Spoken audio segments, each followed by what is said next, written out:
Hello student. Last video में हमने compound interest के बारे में पढ़ा था। कंपाउंड इंटरेस्ट एनुअली जब लगता है तो हम उसका कंपाउंड इंटरेस्ट कैसे कैलकुलेट करते हैं, अमाउंट कैसे कैलकुलेट करते हैं। इस वीडियो में हम पढ़ेंगे compounded half yearly, semi annually.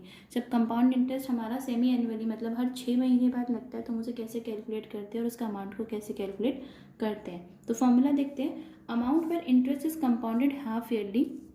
Amount क्या होगा जब इंटरेस्ट कंपाउंडेड हाफ ईयरली मतलब हर 6 महीने बाद जब इंटरेस्ट लगेगा तो हमारा अमाउंट का फॉर्मूला है P1+R/200 2n। आप देखेंगे फॉर्मूला लगभग सेम है, बस इधर n की जगह 2n आया है। बिकॉज अगर आपको मान लीजिए n 1 ईयर दिया है तो अगर एनुअली होता तो एक ही बार इंटरेस्ट लगता। सेमी एनुअली है, हर 6 महीने बाद इंटरेस्ट लग रहा है। 1 ईयर में हमारे 12 मंथ्स होते हैं तो 6 मंथ बाद लग रहा है तो 2 टाइम्स लग रहा है, इसलिए टाइम हमारा डबल हो जाएगा। और रेट हमें एनुअली गिवन होता है तो रेट हमारा हाफ हो जाएगा बिकॉज 6 मंथ में लग रहा है, इसलिए यहाँ पर R/2 जब 2 मल्टीप्लाई हो गया तो ये 200 बन गया।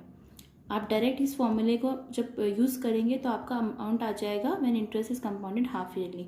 अगर आप पुराने वाला फॉर्मूला यूज़ कर रहे हैं P1+R/100 का n, तो उसमें आपको जो n है वो पहले ही आपको जितना भी टाइम पीरियड गिवन होगा उसका हाफ आपको लेनी होगी वैल्यू, और जो रेट है उसका वो भी जो टाइम है वो आपको डबल लेना होगा और जो रेट है उसकी वैल्यू हाफ लेनी होगी। अगर आप as it is value use करना चाहते हैं तो आपको ये वाला फॉर्मूला यूज़ करना होगा। तो क्वेश्चंस देखते हैं इस पे based. Question number 5, Vasudevan invested rupees 60,000 at an interest rate of 12% per annum compounded half yearly। अब वासुदेवन ने ₹60,000 इन्वेस्ट किया, रेट आपको 12% गिवन है और कंपाउंडेड हाफ ईयरली है, तो मतलब हाफ ईयरली वाला कंसेप्ट यूज़ करना है इसमें। What amount would he got after 6 month. अब 6 मंथ बाद उसे कितना अमाउंट मिलेगा और आफ्टर 1 ईयर बाद उसको कितना अमाउंट मिलेगा। तो स्टार्ट करते हैं। सबसे पहले प्रिंसिपल आपको जो गिवन है वो लिखेंगे ₹60,000, रेट है 12% और टाइम दिया हुआ है आपको 6 मंथ। 6 मंथ्स गिवन है, इसको ईयर्स में करेंगे तो ये आ जाएगा 6/12 दैट इज़ 1/2 ईयर। ये हम फर्स्ट पार्ट सॉल्व कर रहे हैं। तो अमाउंट निकालेंगे, फॉर्मूला पुट करेंगे जो मैंने अभी आपको बताया, P1+R/200 2n। 60,000 1+R/200 2 1/2 कैंसिल हो जाएगा। इसको आगे हम सॉल्व करेंगे, आपका आ जाएगा 6/100 3/50। तो ये आ जाएगा 60,000 1 + 3/50 की पावर 1। एलसीएम लेंगे, नीचे 1 है। 60,000 50 + 3 दैट इज़ 50 की पावर 1, 53/50। सॉल्व करेंगे आप इसको तो आपका आंसर आएगा 63,600। तो मतलब 6 महीने बाद कंपाउंडेड हाफ ईयरली, कंपाउंडेड जब हाफ ईयरली लगेगा तो उसके अकाउंट में जितना बैलेंस होगा वो होगा 63,600। अब सेकेंड पार्ट में आफ्टर 1 ईयर बाद कितना होगा वो निकालना है।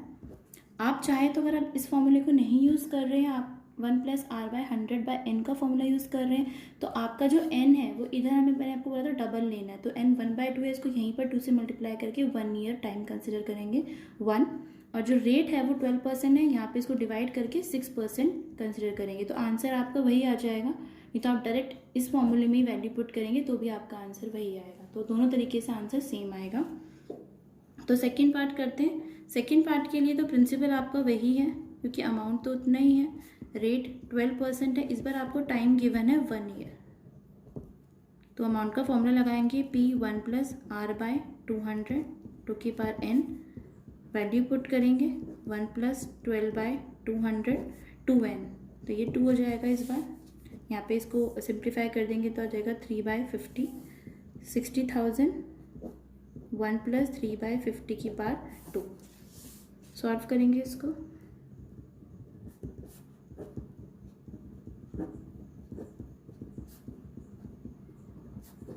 फिफ्टी 3/50 की पावर 2, 2 टाइम्स लिखेंगे इसको। सॉल्व करेंगे तो आएगा हमारा 67,460। तो 1 ईयर बाद उसके अमाउंट जो होगा वो हो जाएगा 67,460। तो आपको क्वेश्चन नंबर 5 सॉल्व हो गया है। क्वेश्चन नंबर 6 आपको खुद से करना है। क्वेश्चन नंबर 7 मैं आपको लास्ट वीडियो में बता चुकी हूँ।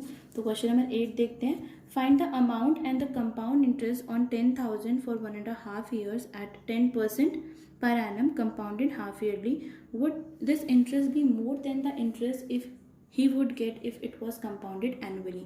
तो आपको पहले तो अमाउंट और कंपाउंड इंटरेस्ट फाइंड आउट करना है, प्रिंसिपल, टाइम और रेट आपको गिवन है कंपाउंडेड हाफ ईयरली, जब हाफ ईयरली पर कंसिडर कर रहे हो कंपाउंड इंटरेस्ट को। उसके बाद आपको बताना है क्या ये इंटरेस्ट ज़्यादा है देन द इंटरेस्ट जब उसको एनुअली, जब वो पूरे ईयर वाला लगाएगा इंटरेस्ट, उससे ज़्यादा है या कम है, ये आपको बताना है। तो सबसे पहले तो अमाउंट और कंपाउंड इंटरेस्ट कैलकुलेट कर लेते हैं हम, कंपाउंडेड हाफ ईयरली वाला। तो आपको इसमें प्रिंसिपल गिवन है ₹10,000, रेट आपको गिवन है 10%, टाइम आपको गिवन है 1.5 ईयर्स, दैट इज 3/2 ईयर्स। तो अमाउंट का फॉर्मूला लगाएंगे सबसे पहले।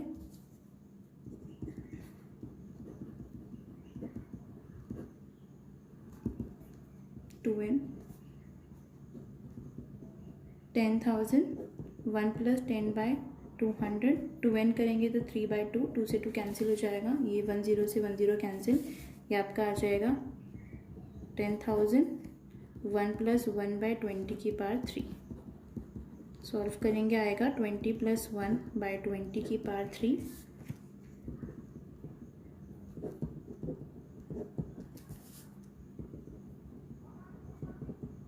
21/20, 3 टाइम्स लिखेंगे क्योंकि क्यूब है।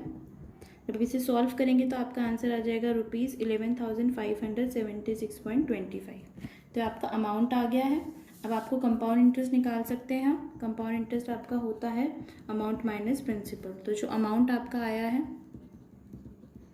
इसको माइनस कर दीजिए प्रिंसिपल से, तो आपका आ जाएगा ये आपका 1576.25। तो ये आपका कंपाउंड इंटरेस्ट आ गया, अमाउंट आ गया जब कंपाउंडेड हाफ ईयरली, हमारा कंपाउंड इंटरेस्ट हम कैलकुलेट कर रहे हैं हाफ ईयरली में। अब आपको कंपाउंडेड एनुअली का निकालना होगा, तभी आप कंपेयर कर पाएंगे कि ये ज़्यादा है या कम है। हमेशा ये याद रखेंगे कि जब हाफ ईयरली पे इंटरेस्ट कैलकुलेट करते तो हमेशा ज़्यादा आएगा कंपाउंडेड एनुअली से, पर इधर हमें सॉल्व करके दिखाना है, सिर्फ येस या नो नहीं लिखना है। तो स्टार्ट करते हैं। If it is compounded annually, तो प्रिंसिपल है आपका 10,000, रेट है 10 ईयर्स, टाइम है 1.5 ईयर्स। तो आप ध्यान रखेंगे जब भी आपको एनुअली कैलकुलेट करना हो और ऐसे आपका फ्रैक्शन में और मिक्स्ड में आपको गिवन हो, तो सबसे पहले आप होल नंबर, जो नेचुरल नंबर है 1 ईयर, उसका अलग से निकालेंगे, और जो फ्रैक्शन पार्ट बच जाएगा इसका अलग से इंटरेस्ट निकालेंगे। तो पहले आप निकालेंगे अमाउंट फॉर 1 ईयर, फॉर्मूला लगाएंगे हम एनुअली वाला, P1 + R/100n, n इस पर हो जाएगा हमारा 1 ईयर क्योंकि अमाउंट हम 1 ईयर का निकाल रहे हैं। 1 + 10/100/1, 0 से 0 कैंसिल हो जाएगी, तो आ जाएगा 10,000 1 + 1/100 1। तो सॉल्व करेंगे 10 + 1 10, ये आ जाएगा आपका 11/10, 0 से 0 कैंसिल, आ जाएगा आपका 11,000। तो ये अमाउंट आ गया आपका 1 ईयर। अब इस अमाउंट को ही हम प्रिंसिपल कंसिडर करके हाफ ईयर पे जो इंटरेस्ट लगेगा वो हम निकालेंगे। Now we will calculate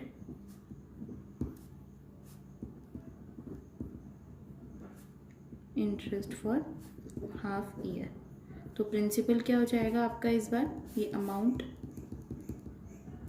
rate आपका वही है और टाइम आपका है हाफ ईयर। तो सिंपल इंटरेस्ट के फॉर्मूले से लगाएंगे, P × R × D/100, लिखेंगे हम ये interest for half year is equal to, ये ना लिख के सिर्फ लिखेंगे interest for half year, principal लिखेंगे, रेट टाइम /100, 0 से 0 कैंसिल, आ जाएगा आपका 550, आपका आंसर आ जाएगा ये 550। तो इंटरेस्ट आ गया हमारा हाफ ईयर के लिए 550। अब जो अमाउंट आया था 1 ईयर का, उसमें इंटरेस्ट को ऐड करेंगे तो टोटल आपका अमाउंट आ जाएगा 1.5 ईयर। टोटल अमाउंट आ जाएगा, ऐड करेंगे अमाउंट फॉर 1 ईयर को इंटरेस्ट फॉर हाफ ईयर से साथ ₹11,550। ये टोटल अमाउंट आ गया। आपको कंपाउंड इंटरेस्ट निकालना है तो प्रिंसिपल से इसको माइनस करेंगे। Now compound interest is equal to amount minus principal, ₹11,550 minus ₹10,000, आ जाएगा 1,550। तो कंपाउंड इंटरेस्ट आ गया आपका 1,550 जब उसने एनुअली निकाला था। तो जब एनुअली कंपाउंड इंटरेस्ट लिया है और हमारा जो भी हमने हाफ ईयरली जब सेमी एनुअली निकाला था तो हमारा कंपाउंड इंटरेस्ट आया था 1576.25। तो ये जो इंटरेस्ट है हमारा कंपाउंडेड हाफ ईयरली वाला वो ज़्यादा है एनुअली वाले से। तो लिखेंगे yes, interest calculated half yearly that is ₹1576.25 is more than interest calculated annually, that is ₹1550। तो आपका क्वेश्चन नंबर 8 सॉल्व हो गया है। क्वेश्चन नंबर 9 भी आपको इसी तरीके से सॉल्व करना है। नेक्स्ट टॉपिक है हमारा application of compound interest formula. अब कंपाउंड इंटरेस्ट का जो फार्मूला है ये सिर्फ कंपाउंड इंटरेस्ट यूज़ निकालने के लिए नहीं, हम इसको और भी चीज़ों के लिए यूज़ कर सकते हैं। आपको एग्जांपल्स गिवन है, इंक्रीज़ और डिक्रीज़ इन पॉपुलेशन। अगर आपको पॉपुलेशन का इंक्रीज़ या डिक्रीज़ निकालना है, आपको पुराने ईयर का गिवन है, नेक्स्ट ईयर का फाइंड आउट करना है, या नेक्स्ट ईयर का गिवन है, आपको प्रीवियस ईयर का फाउंड करना है, तो इस फॉर्मूले से हम निकाल सकते हैं। नेक्स्ट है growth of bacteria if the rate of growth is known. अगर आपको रेट ऑफ ग्रोथ नोन है, बताया हुआ है, तो आप ग्रोथ ऑफ बैक्टीरिया निकाल सकते हैं। थर्ड एप्लीकेशन है इसकी, the value of an item if it's price increases और डिक्रीजेज इन इंटरमीडिएट ईयर्स। आप वैल्यू निकाल सकते हैं आइटम की, उसका प्राइस अगर इंक्रीज या डिक्रीज हो रहा है सब्सिक्वेंट ईयर्स तो आप निकाल सकते हैं। जैसे इस ईयर आपके जो आर्टिकल मिल रहा है उसका प्राइस कुछ है और वो हमें 10% इंक्रीज़ हो गया है नेक्स्ट ईयर के, तो इस फॉर्मूले से हम निकाल सकते हैं। तो कुछ एग्जांपल्स देखते हैं इस पे बेस। क्वेश्चन नंबर 10 सॉल्व करते हैं। The population of a place increase to 54,000 in 2003 at a rate of 5% per annum. Find the population in 2001, what would be population in 2005। तो पॉपुलेशन इंक्रीज होकर 54,000 हो गई है 2000 ईयर में, रेट आपको given है 5%। आपको निकालना है पॉपुलेशन 2001 में कितनी थी। तो जो आपको ये 2001 में जो पॉपुलेशन है इसको हम प्रिंसिपल लेट कर लेते हैं और ये हम अमाउंट लेट कर लेते हैं। तो हम फॉर्मूले में ये वैल्यूज़ पुट करेंगे, हमारा आंसर आ जाएगा। क्योंकि ये 2001 प्रीवियस वैल्यू है इसलिए हम इसको प्रिंसिपल कैलकुलेट कर रहे हैं, और इंक्रीज होने के बाद पॉपुलेशन जो आई 2003 में वो हम अमाउंट, इसलिए इसको अमाउंट कंसिडर करेंगे क्योंकि ये बाद में आया है इंक्रीज होने के बाद। तो लिखते हैं फर्स्ट पार्ट के लिए हेयर ए अमाउंट, हम 2003 वाली पॉपुलेशन कैलकुलेट कर लें, इसको ए नीचे लिख देंगे इसका 2003 सुपर स्क्रिप्ट पे। 54,000 गिवन है, रेट हमारा 5% है और एन हमारा 2 ईयर्स है क्योंकि 2001 to 2003 2 ईयर्स का गैप है। तो आप निकालेंगे, फॉर्मूला लगाएंगे, लिख देंगे क्योंकि हमने ऐसे क्यों लिया है इसमें, population would be less in 2001 then 2003 in 2 years because higher population is increasing। इंक्रीज हो रही है पॉपुलेशन तो पहले वाले ईयर में कम होगी, तभी तो दूसरे वाले में ज़्यादा होगी।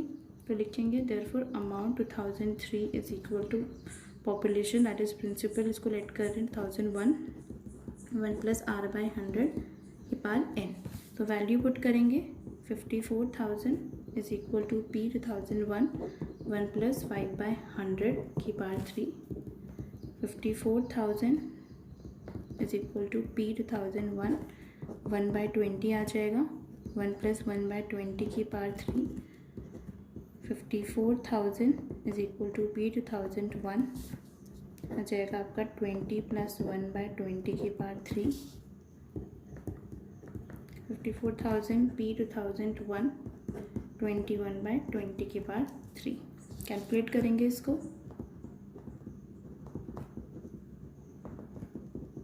21/20 21/20 21/20।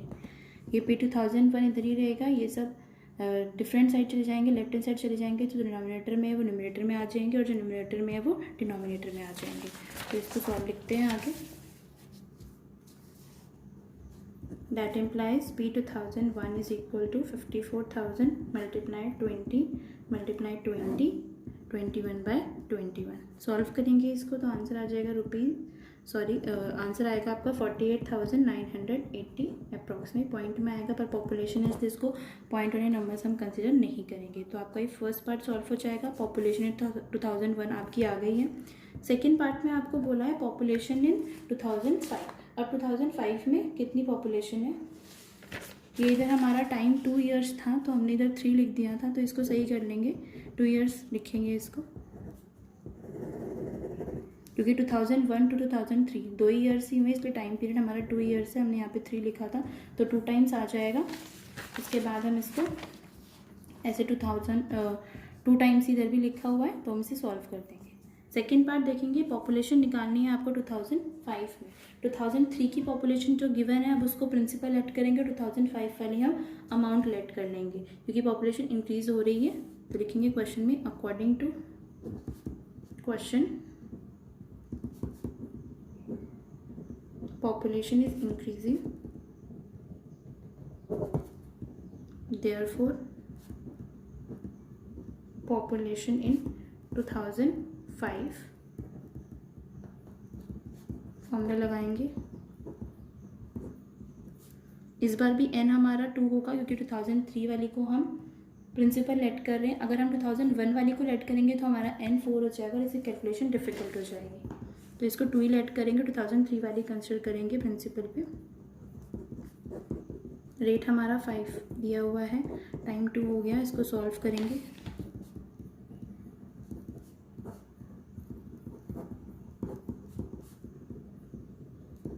ट्वेंटी 1/20 की पावर 2 आ जाएगी, 2 टाइम्स लिखेंगे इसे, 21/20 21/20 सॉल्व करने से आएगा 59,535। तो ये पॉपुलेशन आ गई आपकी 2005 में, लिखेंगे hence population in 2005 would be 59,535। तो क्वेश्चन नंबर 11 इसी तरीके से आपको सॉल्व करना है। तो क्वेश्चन नंबर 12 करते हैं। A scooter was bought at ₹40,000, it's value depreciated मतलब डिक्रीज हो जाना वैल्यू का, at the rate of 5% per annum, find its value after 1 year. तो एक स्कूटर को 42,000 रुपीज़ में ख़रीदा गया, अब उसकी वैल्यू कम हो गई है, रेट गिवन है आपको 8%, आपको वैल्यू निकालनी है आफ्टर 1 ईयर। जब भी कोई डिक्रीज होता है तो हम उस फॉर्मूले में माइनस लगा दें, जैसे P1 माइनस R/100 हम यूज़ करेंगे। इंक्रीज होता है तो P1 प्लस R/100 लिखते हैं। तो इधर हमारा प्रिंसिपल 42,000 है, रेट 8% है और हमें वैल्यू निकालनी है 1 ईयर, तो हमारा अमाउंट हो जाएगा, डिक्रीज हो रहा है इसलिए हम फॉर्मूले में माइनस यूज़ करेंगे। तो लिखेंगे hair principal P is ₹42,000, rate of interest R is equal to 8%, time N is equal to 1 year। तो लिखेंगे अमाउंट का फॉर्मूला लगाएंगे, P1 माइनस R/100 की पावर N। माइनस इसलिए लगाया बिकॉज वैल्यू डिक्रीज हो रही है, अगर इंक्रीज होती तो वैल्यू हम यहाँ पे प्लस लगाते। तो लिखेंगे 42,000, 1 माइनस R है 8/100 1। इसको सॉल्व करेंगे, काट देंगे इसको 4 के टेबल से।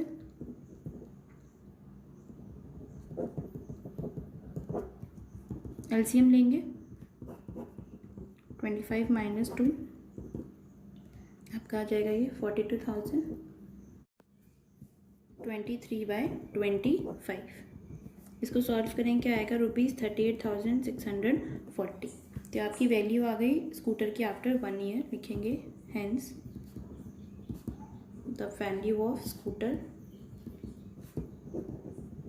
After 1 year is ₹38,640। तो इस तरीके से आपको ये पूरी एक्सरसाइज सॉल्व करनी है।